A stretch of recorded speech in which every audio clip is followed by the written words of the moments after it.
Hello, everyone, and welcome to The Real Dallas. We're your hosts, Danielle Hawthorne and DeAndre Upshaw. We have a ton of fun to cover this episode, including a few fantastic interviews with some of our favorite stars and sneak peeks into what's hitting theaters this month. We're also highlighting the spot for the perfect Valentine's date, going retro in the design district, and celebrating one of Dallas's most successful film producers. All that and more in this month's episode of The Real Dallas. Diving right in, we are excited that the Sega mascot is finally making his big screen debut. Released on Sega Genesis in 1991, Sonic the Hedgehog quickly became one of the most successful franchises on a classic console. DeAndre rolled out to Los Angeles to catch up with the cast behind Paramount's Sonic the Hedgehog. Check it out. What drew you to this script? What drew you to Sonic the Hedgehog? I like the juxtaposition of characters between him and Robotnik, because Robotnik has that piece missing in him, and Sonic is that missing piece. He's that electric innocence, you know, that total joy of play that Robotnik can't even touch. I was not expecting that. But I was expecting not to expect something, so it doesn't count. As an actor, like, I've been doing this about 25 years. I was lucky enough to be a part of the X-Men franchise, bringing those icons to the screen. And it's rare to have somebody who is a nostalgic character in my youth bring that character to the big screen. One of the things that I saw when I read the script was he's kind of like this little kid, this little energetic kid that kind of was in a cave for quite some time and is finally allowed to go out and play. So I tried to bring all that energy there. Ugh, I can't with that guy. He has such confidence that he's gonna pull off everything because he's never not really pulled off anything. So I played him with the comedic sensibility that he always is like under control and confident. Here comes the boom! How are you not dead? I have no idea! Oh, give me a big fat break! How good did it feel to play bad in this movie? It's always fun. It's always fun to tap into that part of your persona, whatever it is. Just that you go to that place where you imagine a person with no love. He believes himself to be absolutely worthless, and so he's created this monster infrastructure of beastly machines that are gonna take over and control your life from the outside and possibly someday the inside. They're coming for me! If they steal my power, they could conquer the universe. You have to help me. No, I don't. Please, it's life or death. When you played Sonic when you were younger, did you play Sonic, Tails, or Knuckles? Oh, come on. First of all, always try to play Sonic because if you play Tails, you're always like off the screen for half the game until you're up to Robotnik, then you can play around. Because Sonic can leave Tails and he like has his own little mini adventures. Yes, yeah. so always Sonic. The theme song of this movie is a rap song. Oh, the end credit song. Yes. Yeah, I just learned this, by the way, yesterday. It's big, it dropped, it's got This big Wiz names Khalifa in it. and Yeah, Ty Dolla $ign. So my question for you is, out of all of the other cast members in this movie, who do you think is the fastest rapper? all I know is I would be the slowest. Have you ever heard James Marsden sing? He's like a beautiful songbird. I can't say myself, that would be terrible. I feel like Jim Carrey can do anything. Well, I would have to win. In a sequentially ranked hierarchy based on level of critical importance, the disparity between us is too vast to quantify. Agent Stone? The doctor thinks you're basic. So I'd have to win that contest because Robotnik cannot lose. Maybe Sonic 2 will be a musical featuring a Hey, rap. if we get Sonic 2, I'll do whatever you want. Do you have your child in that bag? No. I mean, yes, it's a child, but it's not mine. It's not your child. Smells like body spray in an old ham sandwich. Why is this something that you should go and bring your kids and get the popcorn and watch on the big screen? Well, how much can you do with your kids that's like that? That's gonna be a total escape. I think people are gonna be surprised at the scope of this movie. You need full-on surround sound. You want it to be as big as possible. You want that world to come to you. So you have comedy, drama, you have the heart, you have the action, and then you have Jim Carrey playing vintage Jim Carrey. I just thought you might like a latte. Of course I want a latte. I love the way you make them! DeAndre just got done chatting with the cast of Sonic the Hedgehog in Los Angeles, and I have to admit, I got really jealous because I wanted my own Sonic experience, which is why we called up Corey and came over here to Free Play because they have one of the only existing Sonic games here in the US. That's right. The Sega Megatech system is the only place you can play Sonic at the arcade, and we have one of 3 in the country, and the only one that's available to the public. So it's super, super cool, super rare, and here at Free Play.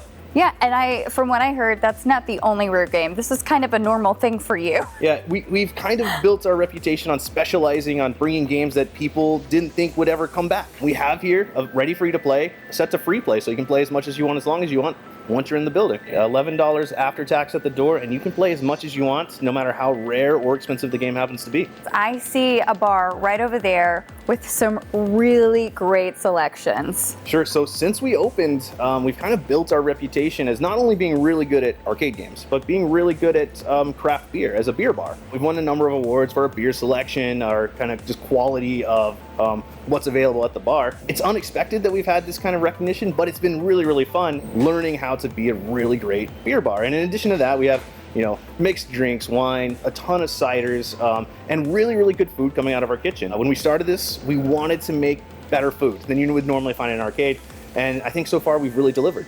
Now, last thing, you told me that it's not just locals who hang out here at Free Play, but you have people from all over the country and all over the world that come and hang out for competitions and... Sure, yeah, so this has become kind of like an arcade destination. We have people travel from out of state, out of country. We have some of the biggest tournaments that have ever happened on these games. Even if they're 30 or 40 years old, we're right now having the biggest tournaments ever for those games. Wow. So whether you're a local or you're global, if you want to come to Free Play, how do you find out where to go? How do you get involved?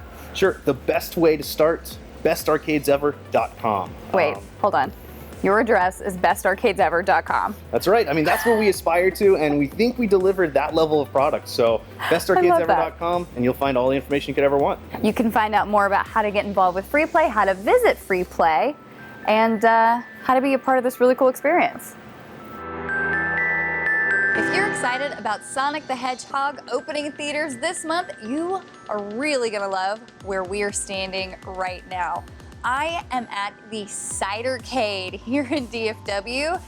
It's really cool, guys. Tell us a little bit about what Cidercade is and how it came about. All right, Cidercade is, we have about 173 cabinets that are free play when you come in after your $10 that you pay. So like old school traditional arcade games all the way to like the new stuff that's coming out. Correct, and we rotate our games constantly, so you're gonna see every time you come in, it's not the same thing. We do like to showcase it where all ages are welcome, from all the way up until 8 p.m. At 8 p.m. we go to 21 and up, so the adults can kind of enjoy their ciders and their arcade games as well. So if you want to learn more about Cidercade, how to get here, where do people need to go? I tell the people the easiest way to do is just Google Cidercade. Google. But we do have a website, cidercade.com, and Bishop Cider Company as well, and we'll lead you to the proper places. Yeah, so if you guys look below, we've just dropped the link, or you can Google and then check out Cidercade because it's really cool. It doesn't have Google? What's your favorite game here? Mine? It is old school Galaga. Okay, we gotta go. Let's go play Galaga. All right, let's do this.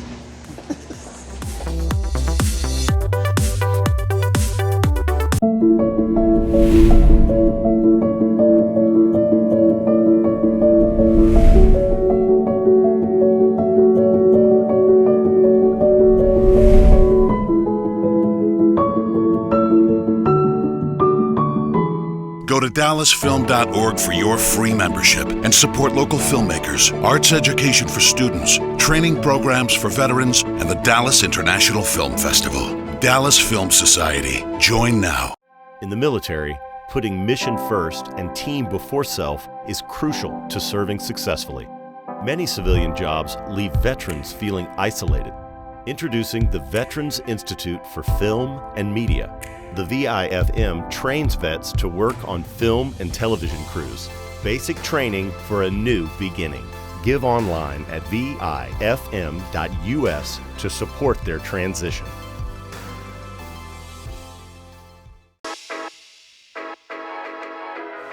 Tyler Perry is back, and this time he's headed to Netflix with his new film, A Fall from Grace. Danielle caught up with Mr. Perry and the cast to get the scoop on how to plan the perfect movie night at home. Take a look. I always know that when I go see a Tyler Perry movie, it's not just going to be a film, it's going to be an experience. Yes. It is a full-body, immersive experience. Your audiences are incredibly fun and incredibly vocal and incredibly passionate about what's on screen. Yeah, they're in the movie. Yeah. Oh, They're not sitting observing. They are active members, active participants. And that's what I love about my audience. They've been right there with me all these years. It's wonderful. Yeah, we've kind of talked about this before when I've sat down with you, but you know, do you think about that audience element when you are writing a movie or writing a show? I'm not pandering to them, but I am them. So I know if it's making me go, I know they're gonna make me whoa. It's gonna do the same thing for them. So yeah, that's pretty much my barometer, just being who we all are. Now there are really some incredible women in this film. All of them really incredible, and that's a common theme for a lot of your films. So for you as performers and women, what does it mean to be in a Tyler Perry film where that is a central focus? And for you, what is it about writing about stories that deal with real women? Well, I grew up at the hip of my mother, watching her endure all kinds of things, and my sisters, and it was always, I always felt helpless in the situation, being a man-child, not being able to protect her from some of the things that she was going through. So every time I'm writing one of these movies, I'm thinking about her, and I want to speak to any woman who may be going through something like this, and just to actually send a signal of hope, that there is hope, and you can thrive and achieve and be anything you want, as I would have wanted for my mother before she passed. Yeah. Just to sit at the table, seriously. I mean, I get to work with masters of the craft, stories from everyone that I just get to be a fly on the wall. It's an honor. I'm going to be forever grateful for this opportunity. It always provides a platform for the various shades of women, and you know you're going to end up strong, like we are anyway, but beginning to end, the women are going to be represented in a strong way. Yeah, this is what we want to do as actors. We want to have three-dimensional characters, and that's what we always have. Now, without giving anything away, because there's so many twists and turns and really fun elements to this, when you were reading the script, were you surprised just as much as I was watching this movie? Were you like, whoa, no, what? I had so much fun sitting there and watching those different, twists and turns, and all while knowing you guys shot this movie in what, 5 days? 5 days, yeah. How do you do that? I didn't come up in the Hollywood system, so I don't know that way of doing it. I don't know. I have been on some of those sets where I wanted to pull my hair out and really just lose it, because I'm sitting there watching hours and hours and hours go by as people are trying to figure out where to put a light. And they want to know which camera angle is the best. You guys couldn't figure this out before you got everybody here standing around on the payroll. So it's just a lot of those moments that you have to also remember that I'm not only the writer and director, but I'm also the producer, and I'm watching the bottom line. So I'm trying to move it all along, and all those guys are at work in my head. Yeah, and for all of you as performers, do you approach it differently whenever you're moving that quickly? I mean, I would never guess that you shot it in 5 days based on your performances. They were, Thanks. We're trained in theater, and in theater we approach our work this way. Yeah. That's why I love working with theater actors, because they are ready. They are ready. And that's the truth. He hires people who can do that, and they come to work ready. And so we just move right on through, because we know what we're doing, hopefully. Yeah. So most of you have done theater. I mean, TV theater. I mean, you're classically trained. What is your favorite to participate in, and why? Theater. Hands down, is the place, the exchange between the audience immediate and me. Give and take. Immediate, yeah. This is on Netflix, and instead of your traditional going out to the movies, it's fun because you get to actually plan a movie night at home. Yes, that's right. And you get to curl up in your pajamas or whatever it is you want. So I want to know, for all of our viewers, how do you set up the perfect movie night to watch A Fall from Grace at home?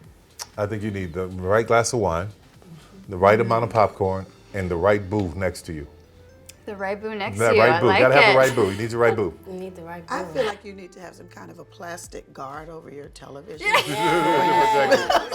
When you throw the wine, when you throw the popcorn, you push the booth. In the air. An airbag. You definitely need An a couple airbag. girlfriends.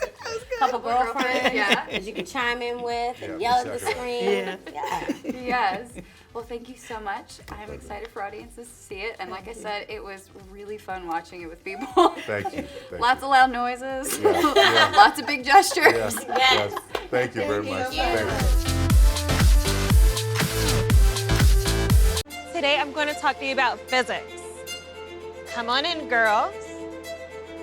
Let's go. This is the first rocket to get humans to Mars. Really tall.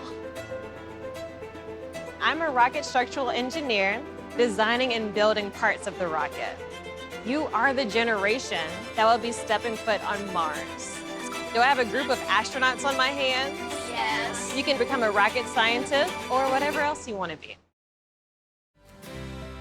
That one day at PE when they were like yelling at me and then you just linked arms with me, I don't think you know how much like that helped me. I finally like knew that I had somebody.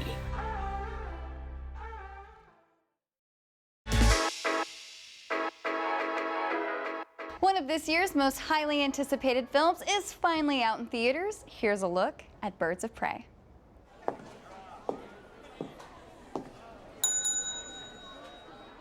Can I help you? Why, yes, you can. I'm here to report a terrible crime. And what terrible crime is that? This one. Ah, shit, I told this all wrong. Quick history lesson. This all started when the Joker and I broke up. It was completely mutual. And soon enough, I was back on my feet, ready to embrace the fierce goddess within. It's oh so quiet. Now that I cut ties with Mr. J, I'm about to learn that a lot of people want me dead. All alone. And at the top of that list is this guy. And so peaceful. But it turns out that wasn't the only dame in Gotham looking for emancipation. You fall in love. He's after all of us. We can't just robbed him. You betrayed him. You killed his BFF. What? You are so cool. You never. And you're dumb enough to be building a case against him. So, unless we all want to die very unpleasant deaths, we're gonna have to work together.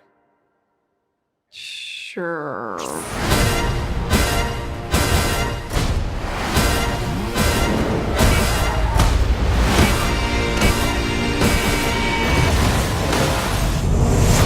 Psychologically speaking, vengeance rarely brings the catharsis we hope for. Yeah. Are we ready? You blow up fuse. Devil cuts loose. So what's the use? Woo! Turn it up! Devil cuts loose. Blow your fuse.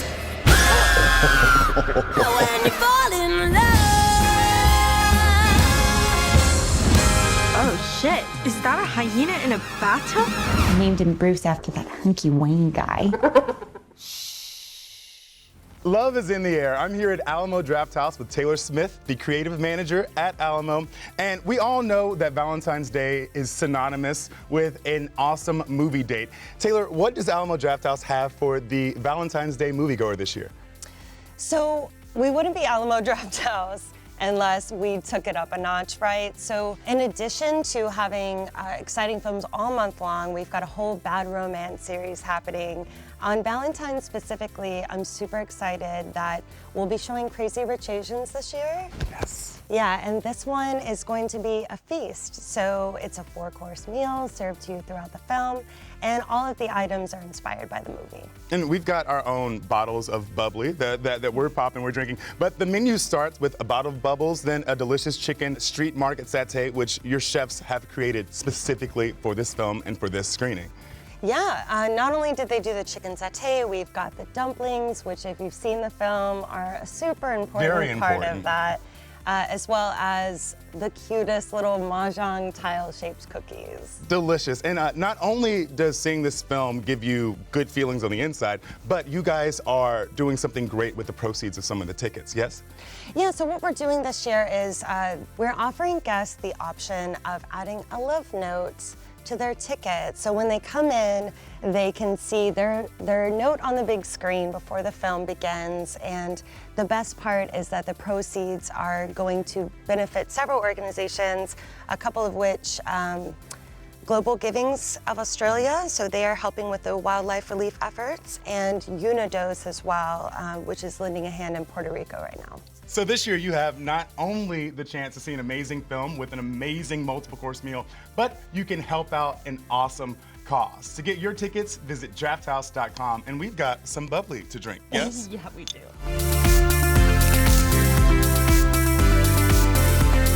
To love.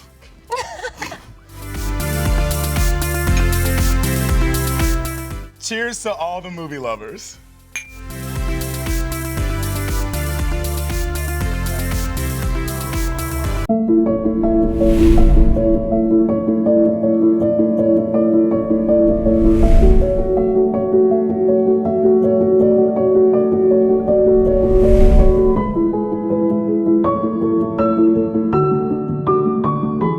Go to DallasFilm.org for your free membership and support local filmmakers, arts education for students, training programs for veterans, and the Dallas International Film Festival. Dallas Film Society. Join now. In the military, putting mission first and team before self is crucial to serving successfully. Many civilian jobs leave veterans feeling isolated. Introducing the Veterans Institute for Film and Media. The VIFM trains vets to work on film and television crews. Basic training for a new beginning. Give online at vifm.us to support their transition.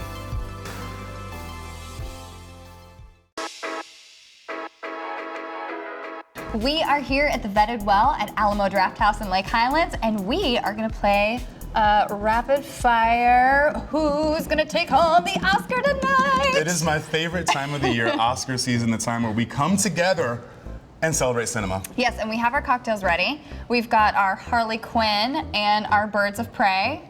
So cheers to that. Let's talk Oscars. First up, we've got supporting actresses. Who do you think is going to take home that gold trophy? I believe that the queen of my life, Kathy Bates, will be walking away with a statuette tonight. I believe that her work in Richard Jewell was very, very, very fantastic. I agree with you. She was phenomenal in Richard Jewell, but I am gonna have to go with Laura Dern. Ooh. And you know, this is a tough category. I think all the categories this year were really hard because there were so many amazing performances. Like, I love Florence and Little Women, but I'm gonna have to go with Laura Dern. Next up, we've got supporting actor, and I've got my thoughts on this, and I want to know yours. I want to know if we're similar, so we'll say it on 3. 1, 2, 3. Brad Pitt! Yes! Yes! Brad Pitt for Once Upon a Time in Hollywood. He's so good, and this is his year. As far as I'm concerned, this is Brad Pitt's year. As far as I'm concerned, every year is Brad Pitt's year. Every month is Brad Pitt's month, and every day is Brad Pitt's day. Yeah, you know, earlier this year I would have thought The Irishman, but they're kind of getting shut out. So Brad Pitt it is. I have to go with Brad Pitt. Next one up, lead actress.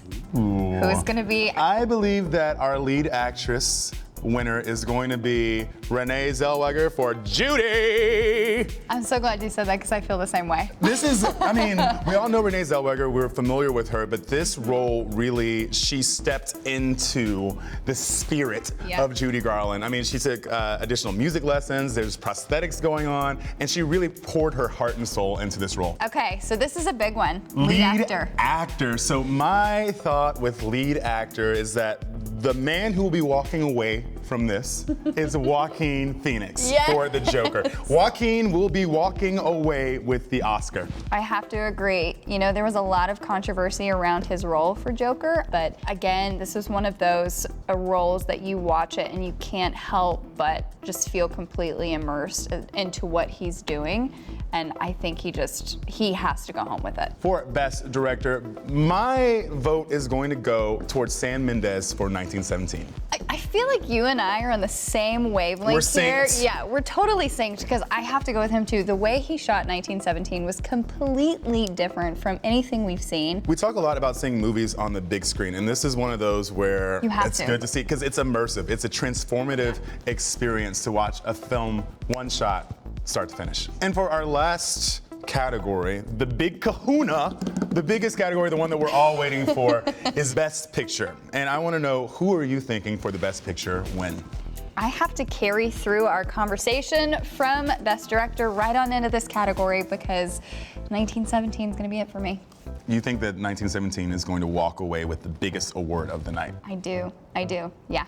I think it's very possible. I would not be surprised if Once Upon a Time in Hollywood got it as well, but I think 1917, it's a perfect movie for this time. It's interesting visually, cinematic, and there's things happening in that movie that aren't happening in other films. It checks all the boxes for an Oscar-winning film, and so I'm gonna have to go with it, although I do agree, Once Upon a Time is probably the runner-up for me. So if you want to see our full lists again, please go to therealdallas.com. You can see our vote on who's gonna take home the award tonight, and please tell us who you think's gonna win. You know, reach out to us on social. Yeah. You can find DeAndre, you can find me, you can reach us at The Real Dallas and let us know your thoughts.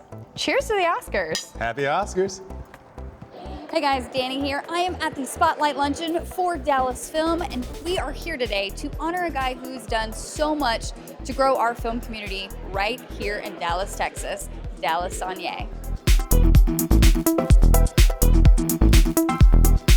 The Stodchill Award really was established to celebrate someone in the Dallas or the DFW community who has been a driving force for growing film and television and production work, and a supporter of the arts. And so, of course, Steve had to get it the first year. That's kind of the way it works, right? And this year, we're honest to have Dallas Sonic receive the award, who, in my opinion, is very much responsible for the growth of independent film being shot here in Texas. So it's a really fun time, and everyone takes their tie off, and we all kind of have a good time. We have a beer and a burger here at Four Corners Brewery, which is an amazing space, and so that's what we do at the Stodchill Award.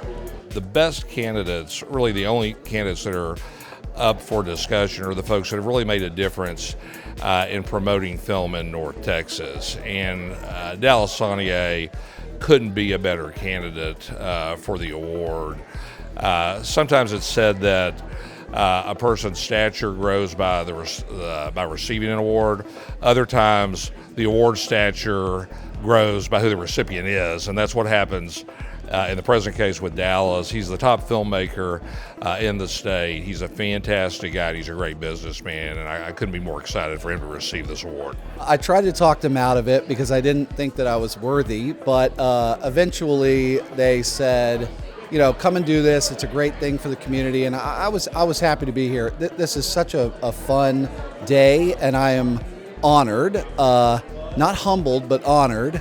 And I'm grateful. I'm grateful to be here. And that's a wrap on today's show. Congratulations again to Dallas Sonic over at Cinestate. They are actually shooting quite a few productions right here in Dallas, so stay tuned for more on that. Be sure to head over to our social channels and follow us for more behind-the-scenes content and exclusive events right here in DFW. And reach out to us to let us know what your predictions are for tonight's Oscars. We would love to hear from you. Until next time, we'll see you guys at the movies.